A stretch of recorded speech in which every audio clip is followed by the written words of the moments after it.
지금부터는 본격적인 세션 프로그램을 시작할 텐데요. 오늘 세계 기초과학의 해, 세계 선포식 기념 행사를 맞아 다양한 프로그램이 준비되어 있습니다. 끝까지 함께 자리해 주시기를 부탁드리겠습니다. 그럼 지금부터 첫 번째 세션을 시작하겠습니다.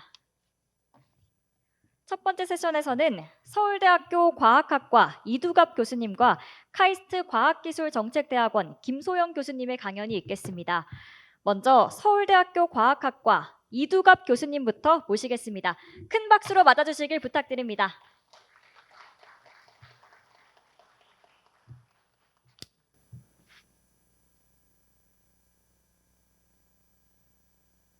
이게 지금 되는 텐데.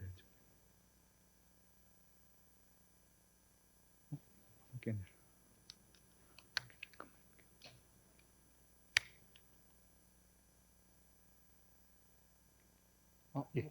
예, 넘어갑니다.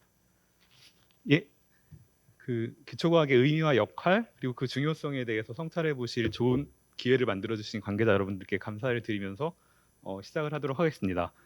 저는 사실 역사학자로서 그 기초과학 연구하시는 분들 앞에서 그 몇 가지 이제 사실은 제가 이제 기초과학을 학부 때 공부하긴 했지만 굉장히 오래전 일이고 그 지금 역사학자로서 기초과학이란 무엇인지 그리고 이제 기초과학이 사회와 국가와 어떤 식으로 관계를 맺어왔는지 그 관계 맺음이 어떻게 변화해 왔는지 이런 것들에 대해서 이야기를 하면서 기초과학의 의미와 그 중요성에 대해서 한번 성찰해 보고자 그런 그 강연을 준비했습니다.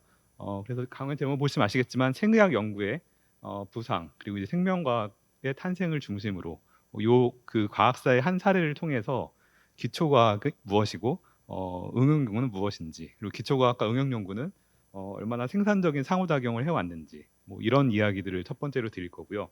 두 번째는 보다 중요하게 이 두 영역 생의학 연구, 생명과학 특히 이제 생명과학의 탄생 이 영역에서 그 과학기술과 국가, 과학기술과 사회의 관계 맺음이 어떻게 생산적으로 변해왔는지 이 두 가지 사례를 이야기를 드리려고 합니다.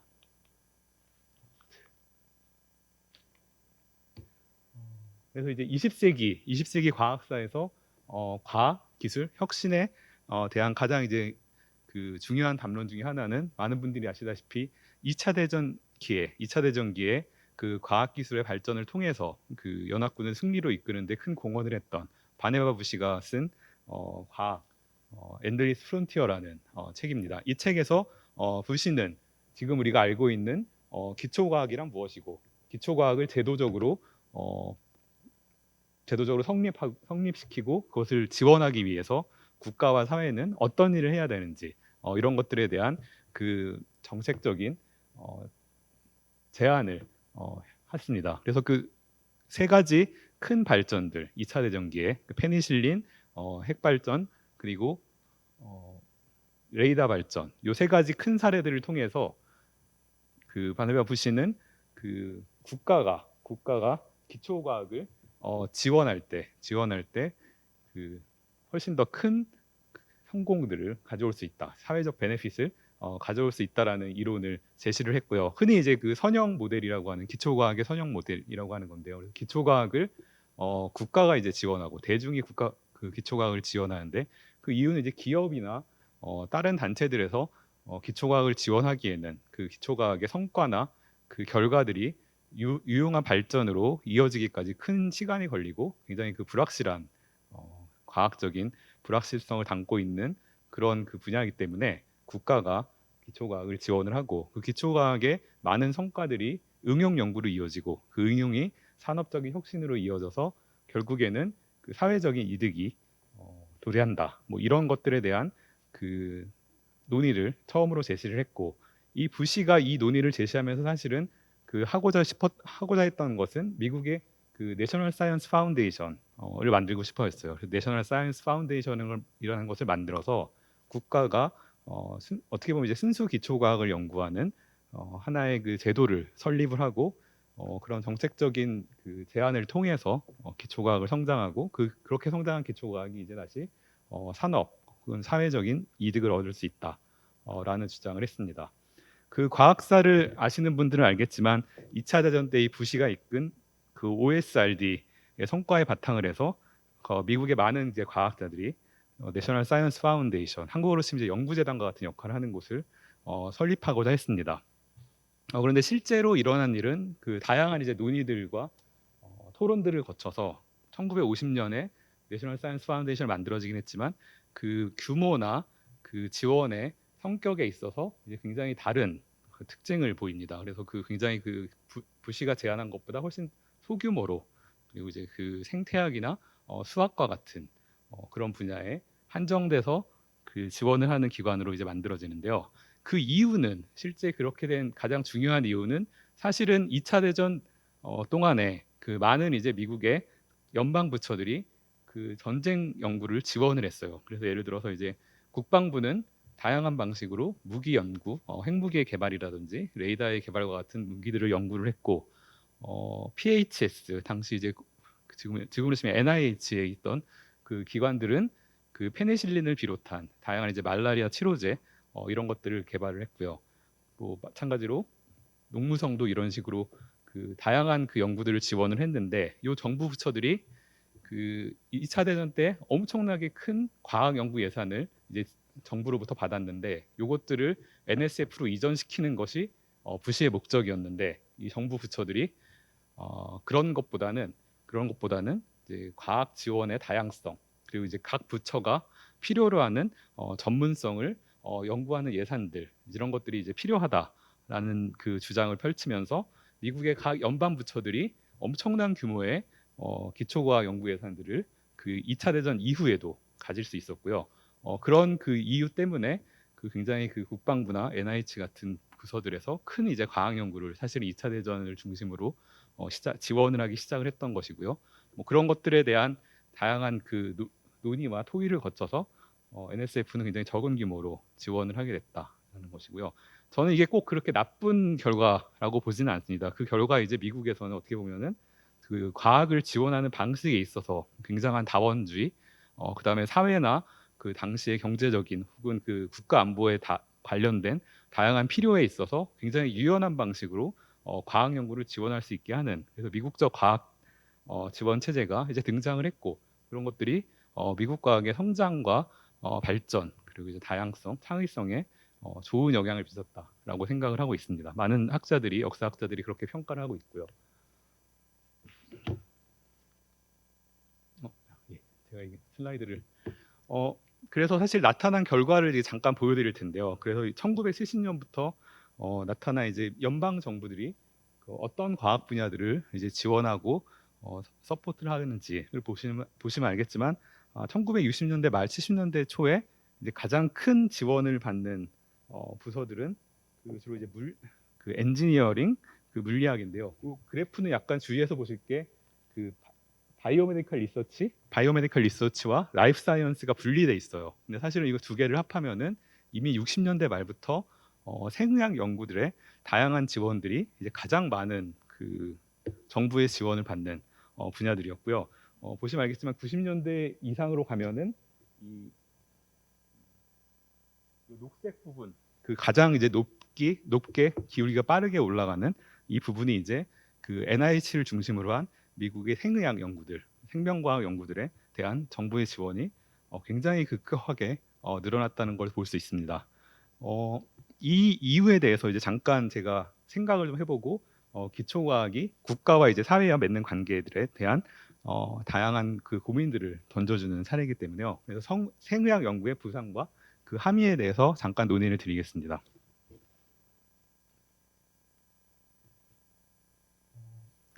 그 도널드 스톡스라는 과학 정책을, 미국에서의 과학 정책 혹은 과학의 정치학 이런 거를 공부하는 분인데요.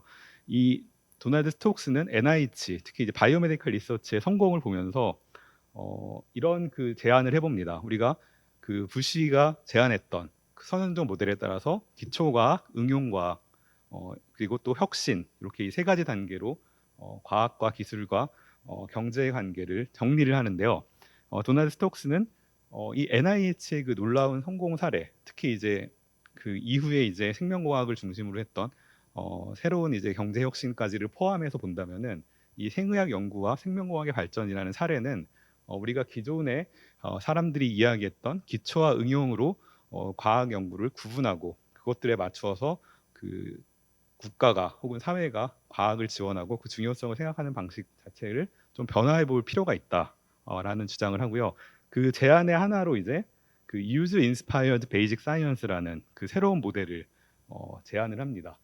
그래서 쉽게 말해서 이제 그 다양한 사용 가능성들을 염두에 두고 많은 기초과학자들이 연구를 하는 경우가 이제 굉장히 많아졌고, 이제 그런 부분들이 정부와 사회에 굉장히 큰 지원을 받고, 뭐 그런 부분들이 또 거꾸로 그 사회에 굉장히 큰 기여를 할 수 있는 부분으로 이제 성장하기도 한다라는 것이었습니다. NIH가 그 속세 그 분석 모델 중에 하나였는데요.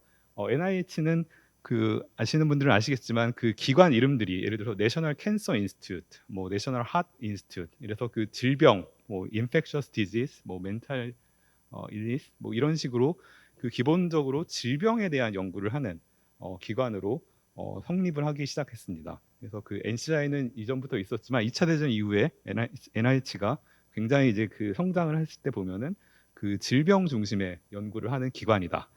라는 그 정당화를 통해서 기관이 이제 기초과학을 하는 기관이긴 하지만 그 성장을 했고요. 그런 이제 특징적인 그 이유들 때문에 바이오메디컬 리서치가 2차 대전 이후에 질병의 이해와 치료에 기여할 수 있는 그런 그 주장을 하면서 이제 질병별 연구기관과 연구비를 엄청나게 지원을 받는 그런 일들이 있었습니다. 그 NIH가 가진 그 시스템 중에 굉장히 특이한 것 중에 하나가 이제 그런 그 스톡스가 얘기했던 그 기초과학의 사용 가능성 혹은 기초과학 그 사용 가능성에 기반을 둔 기초과학적인 프로젝트들을 가능하게 해주는 그 연구 지원 혹은 연구비 지원 시스템이 있습니다. 그래서 이제 NIH는 그 우리가 흔히 아는 그 동료 지원, 피어 리뷰에 의해서 연구비를 지원하는 시스템 자체를 가지고 있지만 그것 이외에 또 다른 차원의 리뷰 시스템이 있습니다. 그래서 하나가 이제 스터디 섹션이라고 불러서 우리가 잘 아는 이제 과학자 전문가 집단에 의한 과학적 메리트를 그 평가하는 이런 기관이 그런 단계가 있고요. 두 번째는 내셔널 어드바이저리 카운슬이라 그래서 여기에서는 이제 그 과학적 연구의 그 우수성도 평가를 하지만 그 과학적 연구가 그 당시에 사회가 필요로 하는 다양한 연구들, 뭐 질병의 문제나 환경 문제와 같은 그 당시에 그 중요하게 생각하는 문제들을 그 해결할 수 있는 가능성이 있는지에 대한 평가를 하는 내셔널 어드바이저리 카운슬이라는 시스템이 있고요. 여기에는 과학자뿐만이 아니라 다양한 분야의 전문가들이 비과학자 전문가들이 이제 참여를 해서 지원을 그 하게 됩니다. 그래서 이제 사회적인 효용, 기초과학의 사회적인 효용이나 기여 등에 대한 다양한 피드백들을 그 과학자들이 이제 받을 수 있게 되고 그런 과정을 통해서 또 과학자들이 새로운 연구 질문을 찾기도 합니다. 그리고 이제 그런 그 단계에서 그 대학의 연구자들은 자신들이 NIH에서 받는 연구들을 뭐 기초 연구로 분류를 하기도 하고 정부는 이제 과학자들의 입장에서 기초 연구지만 사실은 질병을 치료하기 위한 다양한 기초과학 연구를 우리가 지원해주고 있다. 이런 식의 정당화를 할 수가 있었고요. 그래서 이제 보다 종합적이고 그 유연한 방식으로 생의학 연구들에 대한 지원들이 이제 정부 부처를 통해서 가능해졌고 또 다른 한편에서는 사회 정치적인 요구에 굉장히 유연하게 반응할 수 있는 그런 이제 생의학 연구 지원 시스템들이 만들어졌다라는 것이고요. 그런 것들의 결과가 그 내셔널 캔서 액트, 우리가 흔히 아는 이제 암과의 전쟁, 1970년대 암과의 전쟁, 혹은 뭐 휴먼 지놈 프로젝트 같은 1990년대 휴먼 지놈 프로젝트 이런 과정들을 통해서 생의학 연구 분야가 그 빅사이언스의 굉장히 거대 규모의 자금들을 그 지원받을 뿐만이 아니라 그 과정에서 다양한 성과들을 사회에 도출했던 뭐 그런 성공적인 분야로 등장을 했다라고 할 수 있고요. 제가 시간을 좀 많이 썼는데 잠깐 이제 그 구체적인 사례로 한번 얘기를 드려보겠습니다. 그 1970년대 그 가장 그 중요했던 그 사회 당시 사람들이 굉장히 중요하게 생각했던 것 중에 하나는 그 암과의 전쟁이었어요.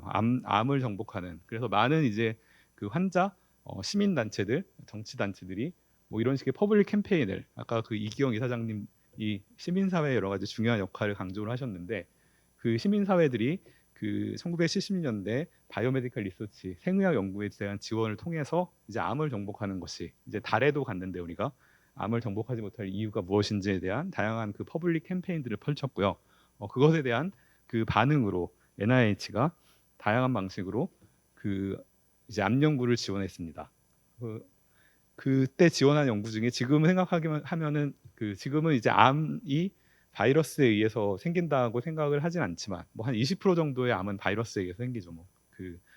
HB 백신 이런 것도 이제 이때 이 이후로 개발이 됐는데 그래서 이제 NIH는 이 다양한 방식으로 이제 기초과학의 연구에 대한 지원을 고민을 하게 됩니다. 그래서 이제 기존까지는 분자생물학자들이 뭐 이콜라이나 굉장히 심플한 그 생물체에 대한 연구를 했었는데 이때부터는 이제 굉장히 다양한 방식으로 인간 세포나 혹은 진핵 세포와 같은 복잡한 시스템에 대한 연구들을 지원하는 프로젝트들을 기획을 하고요. 그래서 이제 복잡한 연구들에 대한 도전 뭐 이런 것들을 지원을 하고 그 당시에 이제 그런 연구에 도전했던 과학자 중에 하나가 이제 스탠포드 대학에 있는 폴 버그라는 학자였고요. 이 학자는 그 지금 이제 사실은 틀린 이론이지만 SV4이라는 그 바이러스가 이제 인간의 암을 유발한다라는 거에 대한 연구에 큰 관심을 두었다고 자기 연구를 이제 정당화했죠. 정당화하지만 실제 또 다른 한편에서는 기초과학 연구, 다시 말해서 이제 그 단순한 시스템이 아니라 인간 세포 혹은 진핵 세포에서 유전자가 어떻게 발현되는지에 대한 굉장히 그 기초과학적인 연구 이 두 개를 결합시켜서 굉장히 큰 지원들을 이제 받게 됩니다. 그래서 그 과정을 통해서 사실은 저희가 잘 아는 그 유전자 제조학 기술이라는 그 생명공학의 1980년대 생명공학의 그 발현에 그 등장에 그 기초가 됐던 그 유전자 제조학 기술들이 이 폴 버그 실험실에서 시도가 되고요.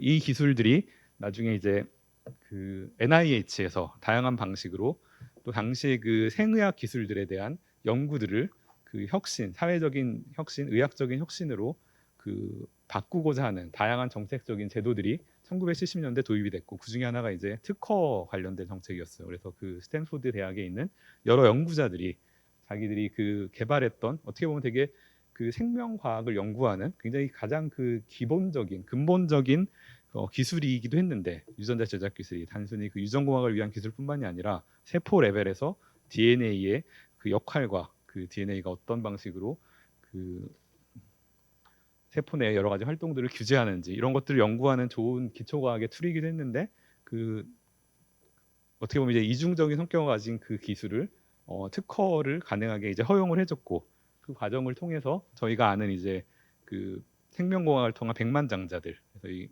이분은 그 유전자 제조학 기술의 특허를 출원하고 제넨텍이라는 그 이제 초창기 큰 성공을 거둔 생명과학 회사를 차린 분이고 이런 과정을 통해서 이제 기초과학이 어떻게 보면 사회 경제에 되게 중요한 기여를 하는 뭐 이런 그 일들이 1970년대 80년대 가능해졌고 그 이후에 이제 90년대 2000년대 21세기에 넘어와서 이제 그 생의학 연구 특히 생명과학 연구 이런 것들은 대학에 그 우리가 말하는 이제 기초과학의 굉장히 핵심적인 부분으로 자라났을 뿐만이 아니라 그 사회에서 필요로 하는 그 질병의 치료, 의학의 혁신 그리고 이제 더 나아가서 그 새로운 이제 창업을 통한 경제 개발 혁신에도 기여를 하는 모습으로 이제 기초과학의 가장 뭐 이상적인 모습으로 이제 사람들이 생각을 하기 시작했다라는 것이고요. 그래서 이 생명과학 탄생의 그 여러 가지 성과를 보고서 뭐 사람들이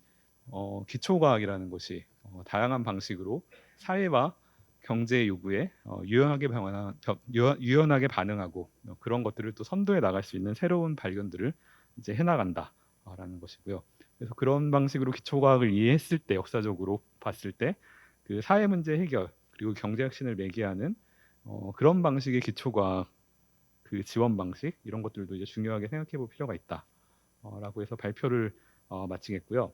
그 생리학 생명공학 사례들을 보고 제가 느낀 뭐 교훈이랄까 이런 것들이 있다면은 이 기초과학이 사회 문제와 경제 혁신이라는 두 가지 축을 이제 새롭게 매개하는 그런 논의들이 정책계에서도 이제 RRI라는 Responsible Research Innovation이라는 그 분야로 성장해서 이제 훨씬 더 저보다 이제 다른 분들이 잘 아시겠지만 중요하게 논의가 되고 있고 그 생명과학이라는 혹은 뭐 생의학 연구라는 기초과학이 나중에 이제 그 생명공학 혁신으로 나타나기 위해서 다양한 이제 대조적인 정책적인 변화들이 있었는데 뭐 그런 것들도 좀 같이 고민해서 생각해 볼 수 있으면 좋겠다라고 하면서 제 발표 여기까지 마치겠습니다. 발표 시간이 좀 들었는데 감사합니다.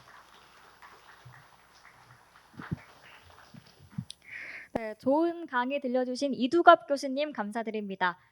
다시 한번 큰 박수 부탁드리겠습니다. 다음으로 카이스트 과학기술정책대학원 김소영 교수님의 강연이 이어지겠습니다. 김소영 교수님을 자리로 모시겠습니다. 예, 제가 15분인데 10분 만에 한번 해보도록 노력하겠습니다. 그 2011년에 박스뉴스에 이 쉼프 러닝 on the treadmill, 이거 쉼프만 쳐도 온라인에 나옵니다. 이게 왜 뉴스가 됐냐면은 이 실험이 뭐냐면은 이제 새우를 그 워터 탱크에 넣어가지고 얼마나 잘 달리느냐 하는 실험이었는데 이걸 보고 이제 대표적인 세금 낭비다. 그래서 2011년 4월에 당시에 탐 코번이라고 오클라호마 상원이었는데 이분이 좀 유니크한 게 뭐냐면은 본인이 의사고 3번이나 암에 걸려서 치료를 완치가 되고 그리고 그 당시 상원의원 중에 유일한 3명의 그 MD 중에 한 명이었는데 상원의원 중에 그렇게 MD가 있었나 봐요. 근데 그분이 NSF의 10몇 가지의 그 대표적인 그 연구비 낭비한 케이스를 들면서 이 얘기를 했거든요. 근데 이 옆에 보시면 이 그림이 뭐냐면은 사실 이 연구를 한 팀이 루이지애나 대학의 해양 무슨 과인데 이게 그냥 노는 게 아니고 사실은 기후 변화로 인해 가지고 해수 온도가 이렇게 올라가니까 해양 동물들이 어떻게 적응하는지를 확인하는 굉장히 중요한 연구였는데 이게 상당히 희화화된 거죠. 그래서 도대체 우리가 이 엄청난 혈세를 이런데 왜 쓰냐는데 이게 미국에서 왜 민감하냐면 미국은 보통 보험이 없잖아요. 굉장히 이제 보통 사람들도 전 국민 보험이 없어가지고 힘든데 이 건강한 새우가 빨리 달리는지 병든 새우가 느리게 달리는지 확인하려고 이 돈을 썼냐 이래가지고 난리가 났었습니다. 그래서 이와 비슷한 것이 그 전에도 있었는데 달에 사람을 보내는데 왜 우리가 지구상의 문제를 해결을 못하냐. 이 논쟁도 굉장히 유명해서 이게 이제 유명한 기술혁신학자가 달과 개토라는 책을 썼는데 하여튼 그런 문제죠. 이런 비슷한 논쟁들이 상당히 많습니다. 그 맥락은 다르지만 실제로 아폴로 11호가 올라가기 바로 전날 이 흑인들이 와서 엄청나게 데모를 했고 해피엔딩으로 끝났지만 그때 굉장히 유명한 그 나사 국장의 말이 내가 이 버튼을 누르지 않고서 미국의 빈곤이라든지 불평등 문제가 해결된다면 버튼을 안 누르겠다. 그러니까 당시 그 전해에 누구죠? 마틴 루터 킹 목사가 암살되고 나서 그 다음에 남부 침례 구회를 이끌던 그 목사가 이 데모를 주도했는데 그분이 감동을 받아가지고 그 다음날 다 같이 그 발사대 앞에서 지켜봤다는 그런 얘기도 있고요. 근데 이제 기초과학은 근본적으로 쓸모없다라는 것은 그 경험주의적으로 과학을 봐야 된다. 경험에 의거해서 과학 연구를 해야 된다고 말한 이 프란시스 베이컨이 이렇게 얘기를 했습니다. 그래서 과학에 혹은 실험에 2가지 종류가 있는데 하나는 빛을 밝히는 연구, 또 하나는 과일을 갖다 주는, 뭔가 열매를 가져다 주는 건데 이 빛을 발하는 연구는 쓸모가 없다는 거죠. 그래서 기초과학에 대한 대표적인 정의들이 여러 가지 있는데 가장 공통적인 게 쓸모없습니다. 당장 어떤 목적이 없는 거. 근데 기초과학이 뭐냐에 대해 가지고 연구자들 설문한 것도 있고 굉장히 다양한 정의들이 있는데 뭐 거의 80%가 이 실용적인 목적이 없는 건데 또 한편으로는 대학이 하는 게 기초과학이다라는 그런 설문 대답도 많고요. 또는 연구자가 기초한다면 그거 믿어줘야 된다 이런 것도 있고요. 그래서 결국은 사실 그 정책적으로 봤을 때 기초과학의 문제는 이게 가치가 아니죠. 그러니까 쓸모가 당장 없는데 이거 가지고 있어야 되나? 예를 들면 제가 목걸이를 했는데 이거 없어도 오늘 아무 문제 없는데. 그래서 기초과학이 사치제냐 하는 이거에 대해 가지고 이 심리학의 유명한 그 매슬로우의 욕구의 하이라키를 보면은 기초과학이라는 게 이 밑에서 우리가 먹고 사니즘이랑은 상관없지만 맨 꼭대기에 있는 인간의 어떤 정신을 고양시키고 정말 문화적으로 우리가 동물이 아니고 인간이다라는 것을 느끼게 해주는 가장 최고의 가치를 구현하는 것이다. 이렇게 정당화를 합니다. 근데 아까 보여주신 그 선형 모델에서도 이 바네바 부시가 참 고민했던 것이 전쟁 때는 보니까 원자폭탄 하나로 정말 야 이게 뭔가 있었구나라고 생각했는데 전쟁이 끝나고 나니까 아니 이 정도로의 큰 스케일의 투자를 과연 나라가 국가가 할 필요가 있냐 이런 것이죠. 그래서 기초과학에서 그 이후에 이제 50년대 아까 들으셨다시피 NSF가 생기고 나서 이런 논쟁이 많이 있었고 실제로 국방부에서 프로젝트 하인사이트라는 거를 했는데 이때 요지는 그 사실 국방부도 사실 기초 연구를 많이 해서 우리가 알고 있는 다파 같은 경우에 다파가 정말 달파가 그 기초 연구의 뭐 산실처럼 알고 있지만 사실은 달파가 국방부 내에서 엄청 왕따도 당하고 힘들게 살았습니다. 왜냐하면은 끊임없이 국방군의 직접적인 소요와 관계 없는 그런 연구를 정말 해야 되냐 이거에 대해서 너무너무 문제제기가 군 내에서도 많았고 실제로 80년대에 맨스필드법이라는 게 생겨서 달파가 굉장히 위기에 처했었거든요. 국방의 어떤 군이 소요를 제기하지 않은 그런 거에 대해 가지고 돈을 투자하는 게 이게 국방연구비 그건 아닌 것 같다 이런 건데 여기서도 이렇게 실제로 과거에 연구를 뒤집어 봤더니 뚜렷한 목적을 잘 줘가지고 차례차례 마일스톤을 세우고 이렇게 관리가 잘 된 연구들이 확실히 그 가치가 있었다. 그러니까 그냥 내버려두면 안 된다 이런 건데 이거를 가지고서 반격이 됐습니다. 그 NSF에서는 그 곧바로 다음에 이 트레이스라는 그런 프로젝트를 돌려가지고 그렇지 않다. 실제로 보면은 상당히 많은 부분이 비목적 연구였고 비목적 연구가 당장은 결과가 안 나오지만 바로 다음에 그 연구로 후속이 되어가지고 실제로 많은 응용으로 이어졌다 해서 이게 일종의 제가 보기에는 이 기초과학 그 분야의 이데올로기 투쟁입니다. 어떻게 보면은. 그래서 이제 기초과학의 가치, 물론 사회적인 가치 뭐 많이 여러 가지 있지만 우리가 가장 관심 있는 게 정부도 그렇고 세금을 내는 저도 그렇고 기초과학의 경제적인 가치가 가장 궁금한데 이 분류를 여러 가지로 하는데 당연히 제일 중요한 거는 지식을 만들어내고 지식이 아까 그 선형 모델처럼 궁극적으로 시장의 상품이나 제품이나 또는 국방의 어떤 구체적인 어떤 안보적인 목적 이 모든 실용적인 가치에 연결되는 그런 것들을 이렇게 분류를 했는데 여기 아시다시피 그런 거 외에도 실제 다음 세대를 이끌어가는 어떤 굉장히 숙련된 인력들을 창출을 하는 거 그리고 아예 직접적으로 아까 그 특허로 그 벤처기업 생기는 그 생명 분야에 그런 것처럼 아예 새로운 기업이 실제로 창출되기도 하고 또 일반적인 어떤 지식을 통해 가지고 이런 그 제약회사 그 제약 분야 같은 경우는 굉장히 직접적으로 그거를 활용한다는 게 나오고요. 그리고 우리나라에서도 이런 연구 많이 해서 이게 R&D 전체적으로 하기도 하고 아니면 기초과학 분야도 하기도 했는데 포항의 그 양성자 가습기 만들 때도 그때 실제로 10년 투자를 해서 들어간 돈은 몇천억 안 되지만은 환산해 보면 1조 2천억이 든다. 이런 연구들이 어마어마 많습니다. 그래서 이런 거 보면은 마음이 짠합니다. 왜냐면은 진짜 중요한 사람은 얘기 안 해도 중요한 걸 알거든요. 누가 조용필이 누구냐 물어볼 필요가 없는 것처럼. 근데 이렇게 계속 자기의 가치를 증명해야 되면 이게 뭔가 이런 생각이 들기는 하죠.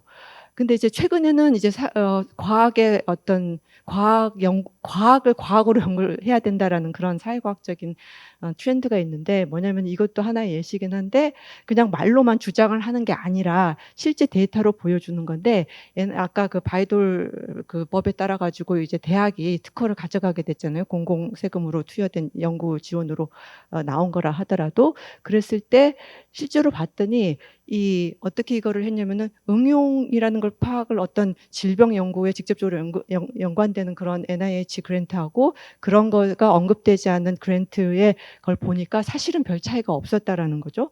그래서 상당히 기초과학이라는 게 뭐 중요하다 이런 거를 얘기하는 논문들 연구들이 많은데 이거 너무 유명한 얘기잖아요. 페르미 랩에 있었던 로버트 윌슨이 대답을 한 건데 그런 경제적인 가치만이 아니라 이 엄청난 비싼 그 가습기를 왜 가지고 가야 하냐 하니까 별거 아니다. 그냥 우리가 그런 가습기를 가지고 있는 나라가 참 멋있고 자부심이 있고 뭐 이것도 굉장히 유명한 나라 얘기이기도 하죠. 근데 사실상 생각해 보면은 어떻게 보면 인류 역사상에 이 쓸데없는 피라미드 물론 이 왕권의 상징이겠지만 그리고 이 엄청난 고딕 성당이라든지 그리고 우리가 이렇게 돌아보면 이번에 이제 가뭄이 들어가지고는 막 여기저기 유적이 나타난데 정말 믿을 수 없는 엄청난 그 인류 문화 유산들이 막 이렇게 나오기잖아요. 그래서 어떻게 보면 우리의 이런 거대 기초과학들이 사실 이거랑 굉장히 비슷한 인류 집단적인 어떤 성취가 아닐까 이런 주장도 있는데 제가 최근에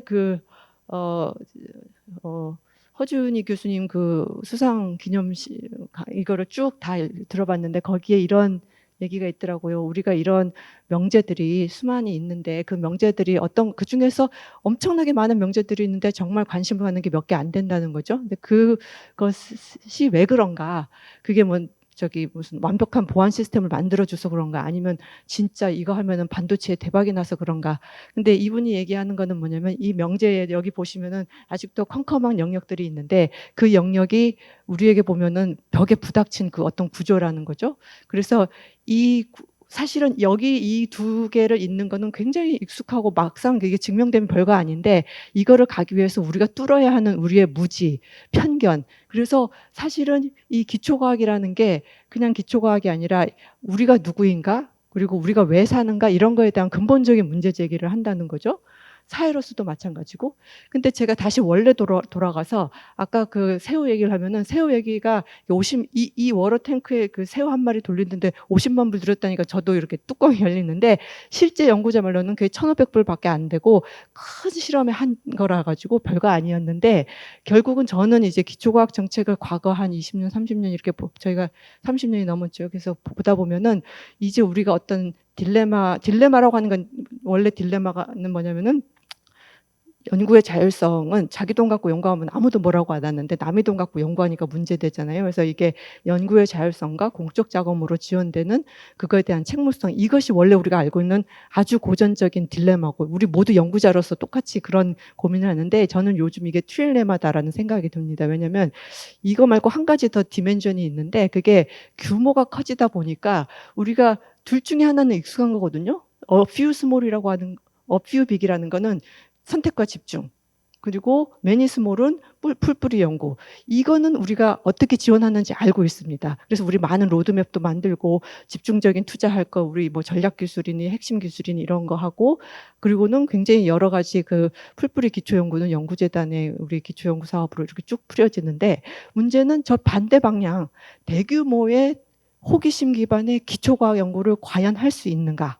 이게 너무너무 근본적인 우리가 맞닥뜨린 어떤 정책의 트릴레마거든요. 우리 정부는 둘 다 지금 파란색으로 한 거는 이제까지 계속 해왔고 앞으로도 해갈 건데 근본적으로 다수가 대규모의 프로젝트가 호기심 기반으로 장기간 갈 수 있는 연구를 할 수 있는가 우리의 어떤 정책 시스템에서 그게 가장 근본적인 지금의 챌린지라고 생각이 되고 마지막으로 결론은 뭐 기초과학의 가치는 여러분이 기초과학을 얼마나 사랑하느냐에 따라 또는 이해 당사자이냐에 따라서 0에서 무한되겠죠. 근데 제가 생각하는 거는 아까 그 파스텔을 오늘 이 교수님이랑 전혀 코디네이션 안 하는데 너무 공통점이 많은 것 같습니다. 그 파스텔은 뭐라 그러냐면은 세상에 응용과학이라는 게 없다. 기초과학도 없는 것 그러니까 이거의 의미는 기초과학이 없다는 말 같은데요. 근데 그 말은 뭐냐면은 과학은 그냥 다 과학이고 과학을 과학적으로 응용할 건지 기술적으로 응용할 건지 사회적으로 응용할 건지 이런 게 있을 뿐이지 이거는 응용과학 이건 돈 나오는 과학 이런 게 아니라 과학은 과학일 뿐이다. 이런 메시지를 남긴 적이 있습니다. 예, 이것으로 발표를 마치겠습니다.